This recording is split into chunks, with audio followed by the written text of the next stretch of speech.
Hello friends, so in today's video we are going to see the last data type in the Python programming, that is tuple data type. So I would like to tell you that the tuple data type is really very similar to the list data type. There are lots of similarities are there between the tuple data type and the list data type. If you are not seen that list data type video, please go back and check that video. After that, in today's video we are going to see how to create the tuple, again how to access elements of tuple. Again there are few methods are there in the tuple data type. So we are going to see these all things. So first of all, as I have said that the tuple data type is really very similar to the list data type. So we are going to see what are the similarities are there between the tuple data type and the list data type. After that, we are also going to see the difference between the tuple and list data type. So first of all, as we have seen in the last video that the list allows us the duplication of data element. Means what? We are able to store the same element multiple times. Similar way, we can store the duplicate data element in the tuple. After that, we have also seen that in the list data type, we can store the element with a combination of string, character, string, float. A similar way, we can in a tuple, we can also store data with a combination of integer, character, or integer string, or integer double float. You can store the this kind of multiple data type of element in a single tuple. After that, there are lots of similarities are there between the list and tuple, but the tuples are read only, which means we cannot modify its element. Once the tuple is created, once we have assigned the value to the tuple, we are not able to modify that element. We are not able to modify that tuple. But as we have seen in the list data type, we are able to modify the list. Once it is created, we are able to insert the element externally in the list. So these are some similarities. These are some differences are there in the tuple and list data type. After that, the tuples are immutable. Immutables means what? Once we have created the tuple, we cannot modify it. After that, tuple can store the element of same and different data type. As we have seen in the list, list is also able to store the data element of same data element and different data element also. After that, there is so think about this, list and tuple having some similarities, having some differences, but one major advantage of using tuple is that the tuple uses less memory as compared to list. The execution time and the memory required for the tuple is less as compared to list. So we are also going to see, the little program to check the memory. We are going to compare the memory of list and tuple data type in this video. So here we go. First of all, we are going to start with how to create the empty tuple. So here I will write here as a create empty tuple. So as we have seen that whenever we are creating list, what we are doing, just writing the list name is equal to, and after that we are giving two square brackets, so the empty list will be created. Similar way in the tuple, here we have to write the tuple name. Suppose I will write here as a suppose I will write here as a number. Suppose number is equal to, and here instead of giving square bracket, you have to write here simple brackets here. So in this way you have created the simple empty tuple. So we are going to see whether it is treated as a tuple or not. So from first video we are see so for that we have to write here the type, and under the type just write the variable name and save the file and run the program. So as you can see here, we have created the tuple with a variable name as a number. Okay, so in this way you can create the tuple. So now we are going to see we are assigning values to the tuple. So for that, once again I am creating another tuple. So I will write here as a tuple name as a number 2. Suppose number 2, and here we have created the simple empty tuple. So now I want to store the values in this tuple. So for that you have to write here as the value which you want to store. Suppose I have written here as a 10. Okay, so please keep this in your mind when you write here as a tuple name, and after that under the square bracket, if you have mentioned here only one number, then this number is treated as an integer. It is not considered as a tuple. Why? So as you can see here, I'm just copying this and I will write print here, and just I will change here name as a number 2, and I will run the program. So as you can see here, it is treated as an integer. I have created the tuple here, but whenever you mention only single value, keep in your mind that you have to write here a simple comma. See, here you have to you must need to write this simple comma here. Whenever you are not giving here comma, it is treated as an integer value. So whenever in an exam, if you are asked to create the tuple which containing only one element, either it is integer value or either it is character value or a string value, you have to mention here simple comma. Whenever you are not mentioning here simple comma, then it will treat it as an integer. If you are assigned here integer value, if you are assigned here the character value, suppose I will write here as a text. So save the file and run the program. So we are going to see.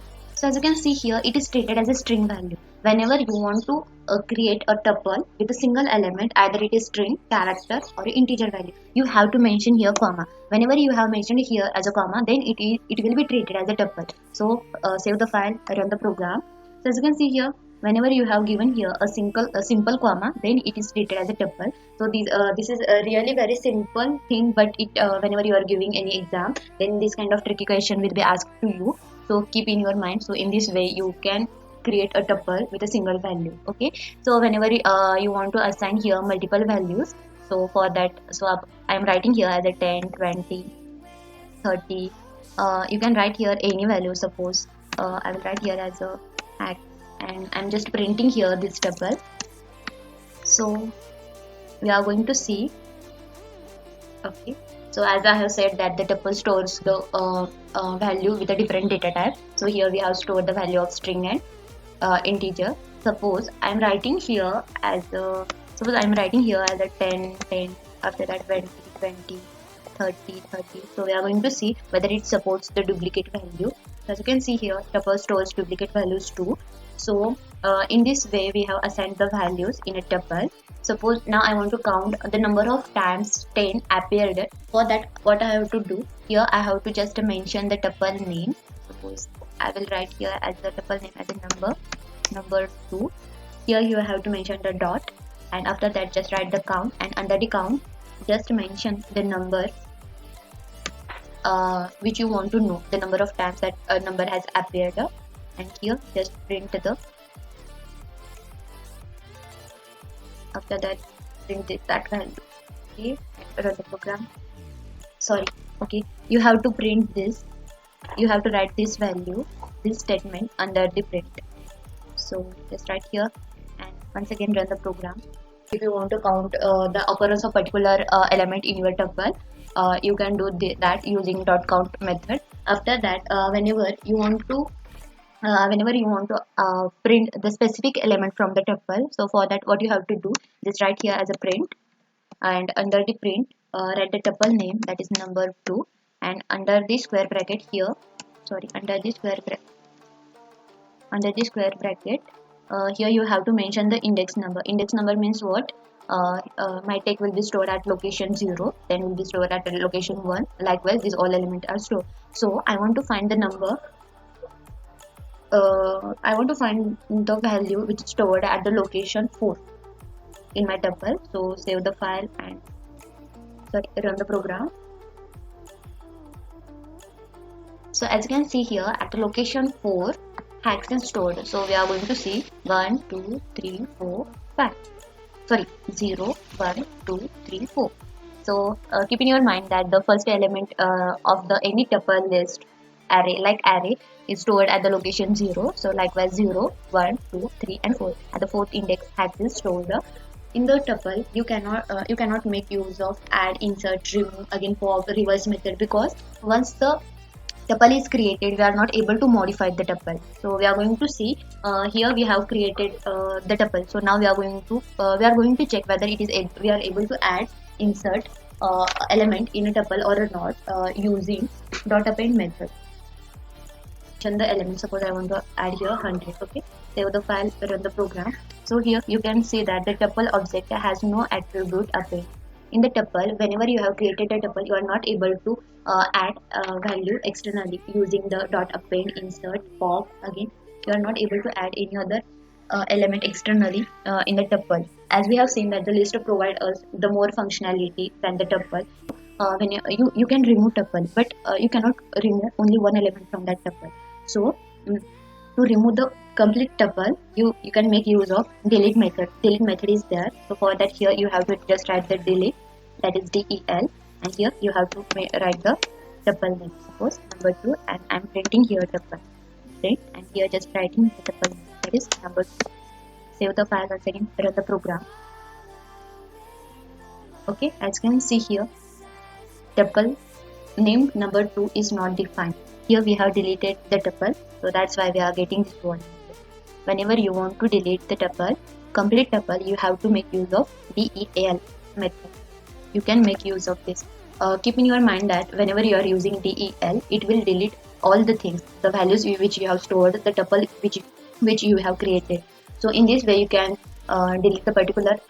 In this way you can delete the tuple. After that we are going to see how to concatenate the tuple. Concatenating tuple means what?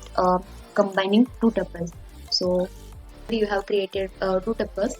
Here just create the here just you have to write here as a c is equal to, for the concatenating any tuple, string, or any other. If you want to concatenate string, tuples, list, we are making use of plus symbol. So here same way, right here first tuple again second tuple, and here I am printing third one. Like here I am printing here c. So we are going to see whether it is giving me output or not.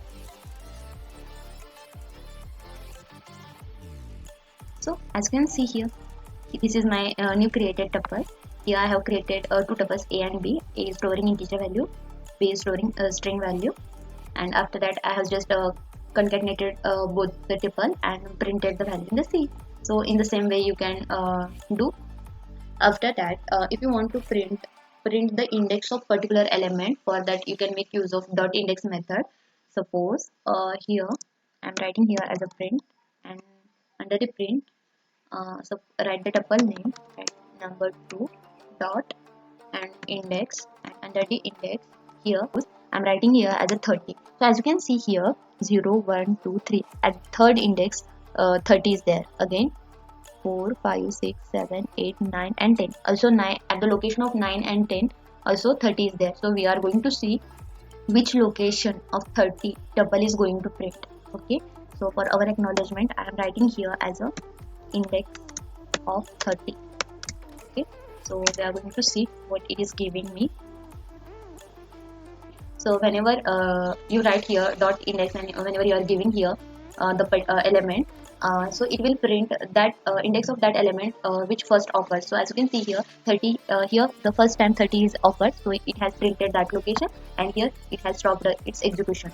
Whenever you want to check the occurrence of 30 element in a particular complete tuple, so for that you can make use of for loop here to check the number of occurrence of particular element in a tuple. So whenever you make use of for loop, it will check the complete tuple and it will print the location of that 30 element in the output. So in the same way you can make use of tuple. So this is tuple is really very easy to understand. See, as I have said first, the tuple requires less memory as compared to list.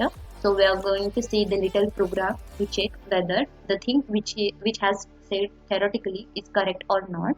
So for that I am writing one simple small program here. As you can see here, I have written just a really very simple program. So here I have imported the system. After that, here I have created the simple list, as we have seen how to create the list in previous video. After that, here I have assigned the same values in a list and tuple.